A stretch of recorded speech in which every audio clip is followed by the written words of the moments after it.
Salut à tous, j'espère que vous allez bien. On se retrouve aujourd'hui pour une nouvelle vidéo et aujourd'hui nous allons parler des dépenses oubliées, des dépenses qu'on a tendance tout simplement à zapper lorsqu'on fait son budget prévisionnel, mais des dépenses qui au final restent des dépenses et donc qu'il faut impérativement avoir mis dans son budget pour que par rapport à votre provision de charge, votre budget tienne donc la route. J'ai donc divisé cette vidéo en 3 catégories principales. On va donc parler de la première catégorie qui sont donc les enfants si vous en avez. La deuxième catégorie ce sera donc votre logement. Et la troisième catégorie ce sera tout ce qui est abonnement. On va donc tout de suite commencer par les enfants. La toute première chose à ne pas oublier pour les enfants, c'est donc le sport. Si votre enfant fait donc du sport, il faut évidemment penser à payer la cotisation pour le sport, à payer l'inscription. Et donc ça c'est vraiment quelque chose qui est vraiment nécessaire. En général, ça tombe à la rentrée scolaire, ça tombe donc au mois de septembre. Donc n'oubliez pas de regarder, de checker les prix et de mettre ça dans le tableau de provision. Comme ça, ça vous laisse donc le temps de pouvoir payer le sport, d'avoir donc cette avance, comme ça dès que le mois de septembre arrive, vous avez directement pour payer le sport. La deuxième chose à ne pas oublier pour les enfants, c'est quoi? Ce sont les stages ou les accueils extrascolaires. Si vous travaillez pendant les vacances scolaires et que vous devez mettre vos enfants en stage en pleine de vacances ou des choses comme ça, tout ça a un coût évidemment. Donc l'idée c'est de pouvoir pallier donc à chaque vacances et de payer directement. Donc ici moi je vous conseille d'essayer de regarder le budget global qu'il vous faut pour ces stages de vacances, donc faire un budget sur l'année et puis évidemment de le diviser par 12 et comme ça à chaque fois que des vacances arrivent vous avez donc l'argent pour payer les stages. Alors ça peut être difficile dans certains cas, donc voilà, n'hésitez pas à estimer ça à la grosse louche. Donc ça c'est vraiment quelque chose que je vous conseille. Moi pour ma part mes filles donc ne vont pas en stage parce que je ne travaille pas et donc du coup elles restent avec moi pour les vacances, mais c'est vrai que c'est quelque chose à penser si vous souhaitez mettre vos enfants en stage ou si simplement vos enfants sont donc demandeurs. Passons maintenant à la deuxième catégorie qui est donc votre logement.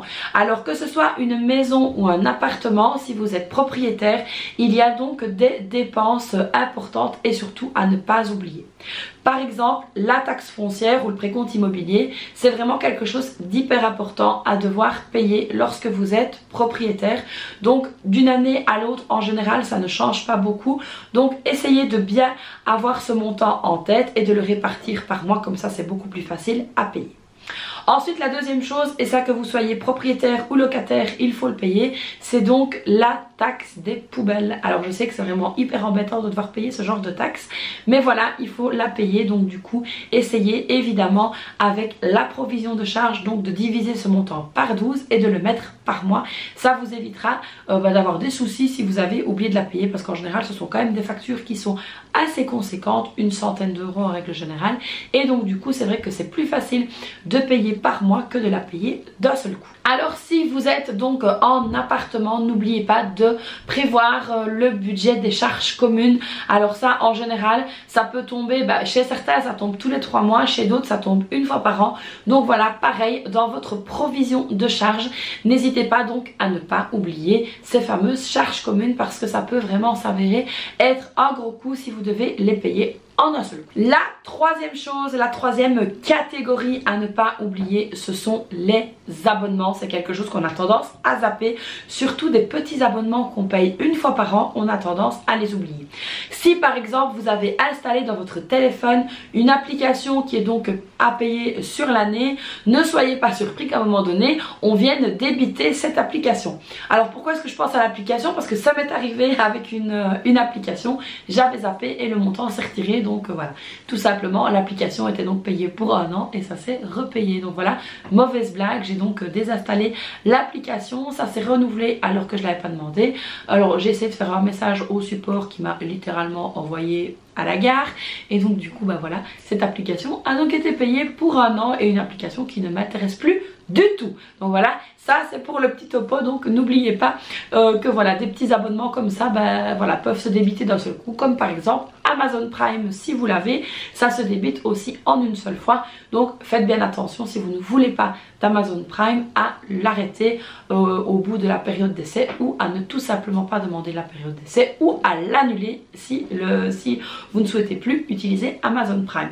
Alors donc ça c'est pour les abonnements qui sont annuels. Alors si vous avez également des abonnements pour des journaux ou des choses comme ça, si vous ne les lisez pas, tout simplement arrêtez-les, ça ne sert à rien d'avoir des abonnements comme ça déjà qui vous coûtent un bras et puis en plus voilà, ce sont des dépenses qu'on pourrait se passer, surtout si vous ne les lisez pas. Donc voilà, n'oubliez pas de les arrêter, sinon vous aurez la mauvaise surprise que ce soit débité, et si vous voulez les garder, n'hésitez pas à les mettre quand même dans votre tableau de provision de charge. Alors aussi il y a quelque chose d'hyper important. Moi par exemple avec mes filles on aime aller à la piscine et on prend l'abonnement annuel.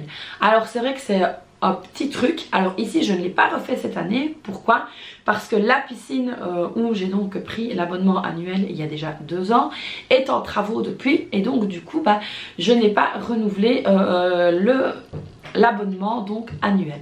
Mais si vous avez l'habitude d'aller à la piscine et que vous payez un abonnement, ce qui revient moins cher à chaque visite, n'oubliez pas d'introduire cette dépense dans votre budget prévisionnel ainsi que dans votre tableau de provision de charge. Alors une chose qu'on a tendance à oublier, c'est le calendrier familial.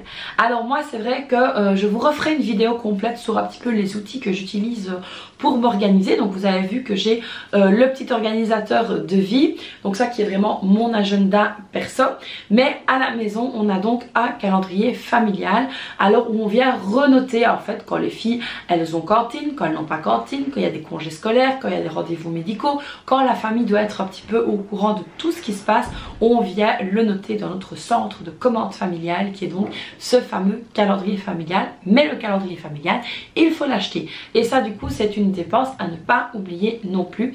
Alors ça ne coûte pas grand chose, ça coûte plus ou moins 14 €, mais il faut y penser. Donc voilà, n'oubliez pas le calendrier familial. Alors ensuite, une petite parenthèse, on va dire médicale, il y a quand même des visites chez le médecin qu'on ne doit pas oublier et qui ne sont pas toujours remboursées correctement, voire pas du tout. Concernant donc ces fameuses visites annuelles, il y a donc évidemment la visite chez le dentiste pour toute la famille, y compris les enfants, aussi petits qu'ils soient.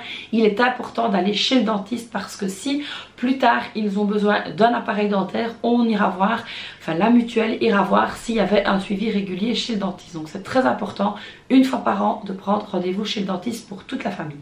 Moi personnellement, qu'est-ce que je fais? Au mois de janvier, je téléphone chez le dentiste et je dis voilà, pour un tel il me faudrait rendez-vous tel mois, pour un tel il me faudrait rendez-vous tel mois. J'essaye donc toujours de garder plus ou moins 1 an comme ça entre chaque rendez-vous, donc ça c'est hyper important également. Ensuite, un rendez-vous pour les femmes qui est donc la gynécologue. C'est très important d'aller y faire une visite au moins une fois par an, c'est même vivement conseillé. Donc voilà, si vous n'avez pas pris rendez-vous depuis longtemps, essayez de le mettre au planning durant cette année, d'aller y faire une petite visite chez la gynécologue. Alors évidemment pour les personnes qui sont un peu plus âgées que moi, il y a également tout ce qui est échographie mammaire, etc. Vous pouvez donc prendre, donc ça s'appelle la mammographie, donc n'hésitez pas également à prendre rendez-vous une fois par an, c'est très important. Alors là je fais un peu de prévention, mais si vous avez un souci, c'est à ce moment-là qu'on peut le déceler, et il est vraiment important de ne pas oublier ce type de rendez-vous. Ensuite, les rendez-vous donc dermatologiques, je sais de quoi je parle, donc moi j'y vais beaucoup plus régulièrement évidemment que quelqu'un de normal entre guillemets. Mes filles donc ont rendez-vous elles une fois par an, donc ça c'est un rendez-vous que je prends scrupuleusement vu ce qui m'est arrivé.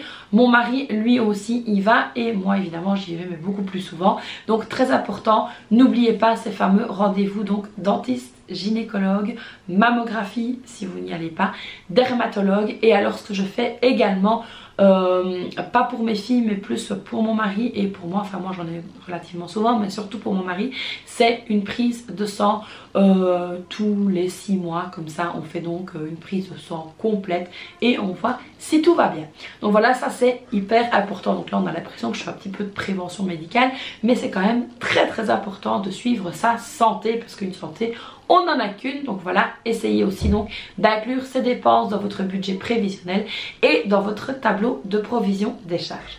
Donc voilà les amis, ici pour les dépenses oubliées. J'espère que cette vidéo vous aura plu, qu'elle vous aidera évidemment à mettre en place différentes choses si vous les avez oubliées, et que ce sont donc des dépenses que vous n'oublierez plus à l'avenir. Donc voilà les amis, j'espère que cette vidéo vous aura plu. Comme d'habitude, n'hésitez pas à la liker, à vous abonner à ma chaîne et à activer la petite cloche. N'hésitez pas également à me laisser un petit commentaire s'il y a des dépenses oubliées que vous avez tendance à oublier et que je n'aurais peut-être pas citées. Donc n'hésitez pas à me dire ça dans les commentaires. Moi je vous fais donc plein de bisous et puis je vous dis à très vite pour une prochaine vidéo. Bye bye.